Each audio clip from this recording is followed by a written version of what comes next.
ফামান ইয়ামাল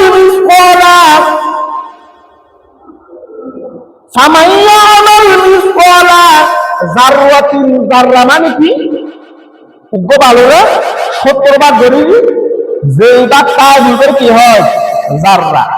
ফামান ইয়ামাল মিসকালা যাররাতিন খায়রান ইয়ারা, খায়রান মানে খায়রুন মানে বালা, ইয়ারা সে যাররা তোমার নেকি যদি আমি আল্লাহ দরবারে যদি কবুল হয়ে যায়, ওই নেকির কারণে তোমাকে জান্নাত দিয়ে দিব।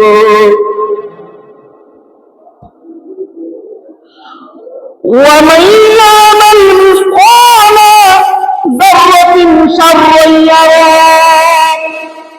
সেদিন যাররাতম গুনাহ যদি আমি আল্লাহ যদি ব্যবহার হয়ে যাই, ওই যাররাতম গুনার কারণে তোমাকে জাহান্নাম দিয়ে দিব।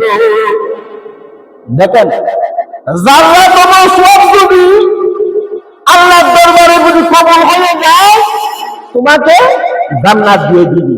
আবার আল্লাহ বলেন, যাররাতম গুনাহ যদি আমি আল্লাহ ব্যবহার হয়ে যাই, তোমাকে জাহান্নামে দিয়ে দিবি। আল্লাহ দুইটা কথা কিন্তু এখানে বলে দিয়েছেন। এই কোরআন কারীমের আয়াতের মাধ্যমে আমরা বুঝলাম, আপনি শত শত ইবাদত বছর যদি ইবাদত যদি করেন, ওইগুলো আল্লাহ দরবারে গ্রহণযোগ্য হবে কিনা বলা যায় না। আপনি ইবাদত করছেন, আর যাররাতম যদি ওই ইবাদতের মধ্যে রিয়া থাকে, সমস্ত ইবাদত গুলো ধ্বংস করে দিবে কে? আল্লাহ। দেখেন, যাররাতম সওয়াব করলে আপনি জান্নাতি হয়ে যাবেন, আর যাররাতম যদি গুনাহ যদি আমি আল্লাহ যদি বদবেন যদি করতে না পারি, ওই যাররাতম গুনার কারণে তুমি জাহান্নামে যাবে। তোমার শত বছরের ইবাদত আমি আল্লাহর দরবারে গ্রহণযোগ্য হবে না। তুমি নামাজ পড়তে পড়তে পড়তে পড়তে শত বছর যদি নামাজ পড়ো, ওই নামাজ যদি আল্লাহ বিরোধিতা হয়ে যায়, যাররাতম যদি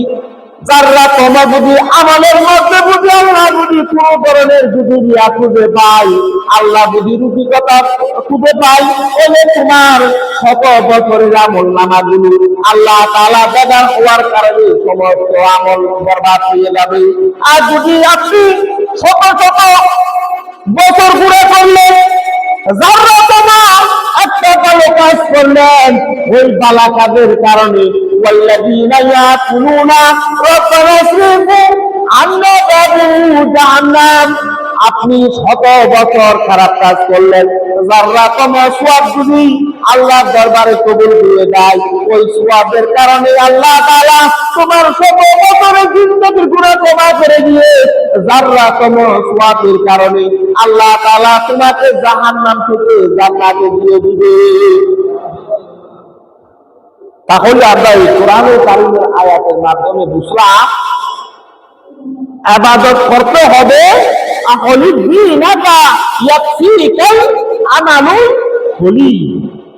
ইবাদত করতে হবে নিষ্ঠাপূর্ণ, যে ইবাদতের মধ্যে কোনো নিষ্ঠা থাকবে না, যে ইবাদতের মধ্যে কোনো রিয়া রুচিকতা থাকবে না। ইবাদত হবে শুধু আল্লাহ, ইবাদত হবে কার? আল্লাহ। তাহলে ওই ইবাদত গুলোকে আল্লাহ তাআলা কবুল করবে। সকলে বলি আমিন। দেখেন, আল্লাহ কোরআনুল কারীমের মধ্যে কত সুন্দর করে বলে দিয়েছে, তোমরা শত বছর ইবাদত বندگی করার কোনো দরকার নেই। নামাজ আমি আল্লাহ যা দিয়েছি তা আমার নবীর মাধ্যমে যে 5 ওয়াক্ত নামাজ দিয়েছি তা নিয়ে তোমরা পড়ে থাকো। আমি আল্লাহ বলি নাই তোমরা সারাদিন নামাজ পড়ো। আমি আল্লাহ যে হুকুম আহকাম করে দিয়েছি ওইগুলো নিয়ে পড়ে থাকো, ইনশাআল্লাহ আমি আল্লাহ ওই নামাজের বিনিময়ে তোমাকে জান্নাত দিয়ে দিব। ইবাদত বندگی বেশি করা প্রয়োজন নেই। যাররাতম ইবাদত যদি আল্লাহর দরবারে কবুল হয়ে যায়, ওই যাররাতম ইবাদত বندگির মাধ্যমে তুমি জাহান্নাম থেকে জান্নাতে চলে যেতে পারবে। তার মানে এখান থেকে একটা উদাহরণ আছে, শয়তান কয় শত বছর ইবাদত করেছিল, কয় হাজার বছর ইবাদত করেছিল, আল্লাহ তাআলার একটি কথা অমান্য করার কারণে তাকে শয়তান হিসেবে ডিক্লেয়ার করে দিয়েছে কে? আল্লাহ। তার মানে ইবাদত বندگی করলে হবে না, ওই ইবাদত গুলো আল্লাহর দরবারে কবুল হতে হবে। ইবাদত বندگی করতে করতে করতে করতে তোমার মাথার মধ্যে যদি কালো জট হয়ে যায়, আর যদি তুমি শুধু ইবাদত করলে হবে না, তুমি যদি আল্লাহর বিরোধিতা যদি কোনো কাজ করো, আল্লাহ নারাজ হয় এই জন্য যদি কোনো কাজ করো, তাহলে তোমার ওই শত বছরের ইবাদত বندگی আল্লাহর দরবারে কোনো মূল্য নাই। আল্লাহ এমন ইবাদতকে ভালোবাসে যে ইবাদতের মধ্যে কোনো লৌকিকতা থাকবে না, যে ইবাদতের মধ্যে কোনো রিয়া থাকবে না, যে ইবাদত শুধু হবে কার? আল্লাহ। আল্লাহু রাব্বুনা ওয়া খালিকুনা, আল্লাহ আমাদের রব, তিনি আমাদের সৃষ্টিকর্তা। আন্না আবুদুহু ওয়া নাতাওয়াক্কালু আলাইহি, আমরা একমাত্র তারই ইবাদত করব, তার ইবাদত ব্যতীত আর কারো ইবাদত করব না। যেমন আমরা প্রত্যেক সময় নামাজের মধ্যে বলি ইয়াকা না'বুদু ওয়া ইয়াকা নাস্তাঈন, ও আল্লাহ আমরা আপনার ইবাদত করি, আপনার কাছ থেকে সাহায্য প্রার্থনা করি। এই আয়াতের অর্থ হচ্ছে ইয়াকা না'বুদু ওয়া ইয়াকা নাস্তাঈন ইহদিনাস সিরাতাল মুস্তাকিম, তুই আল্লাহ আপনি আমাদেরকে এমন একটা পথ দেখান যে পথের মধ্যে গিয়েছিল কুতুবাদ্দাল রাশিদিন, যে পথের মধ্যে গিয়েছিল হযরত আবু বকর, হযরত উমর, হযরত আলী, হযরত উসমান রাদিয়াল্লাহু তাআলা আনহু। আল্লাহ আপনি আমাকে এমন একটা পথ দেখান যে পথের মধ্যে গিয়েছিল সত্যিকার ইমানদার পূর্বপুরুষরা। ইহদিনাস সিরাতাল মুস্তাকিম সিরাতাল লাযিনা আন'আমতা আলাইহিম গায়রিল মাগদুবি আলাইহিম, ও আল্লাহ আপনি আমাকে এমন রাস্তার মধ্যে নিয়ে যাবেন না যে রাস্তার মধ্যে গেলে আল্লাহ আমি পথভ্রষ্ট হয়ে যাব।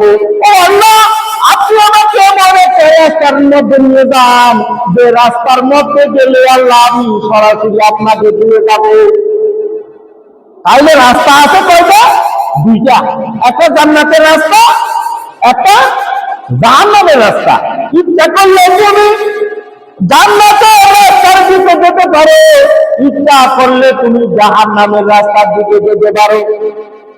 ইচ্ছা করলে তুমি মসজিদের মধ্যে যত দ্রুত সম্ভব চলে আসতে পারো, ইচ্ছা করলে তুমি মসজিদে আযান হওয়ার আগে আগে চলে আসতে পারো, ইচ্ছা করলে তুমি নামাজের আগে আসলে কোনো বাধা নাই।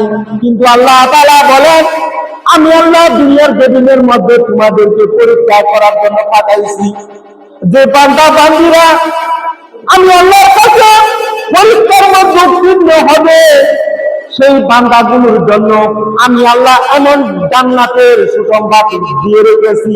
আমার বান্দারা দুনিয়ার জমিন থেকে শুধু হওয়াবাকি আমার বান্দা বান্দীদেরকে আমি আল্লাহ জান্নাত দিতে দেরি করব না। আল্লাহ তাআলা আমাদের প্রত্যেককে কুরআন এবং হাদিস অনুযায়ী আমল করার জন্য তৌফিক দান করুন। তাহলে আজকে আমরা কথা বলছিলাম সূরা জিলজালা নিয়ে। এই সূরার মধ্যে সমস্ত কথা বলা হয়েছে কিয়ামতের বিষয় সম্পর্কিত।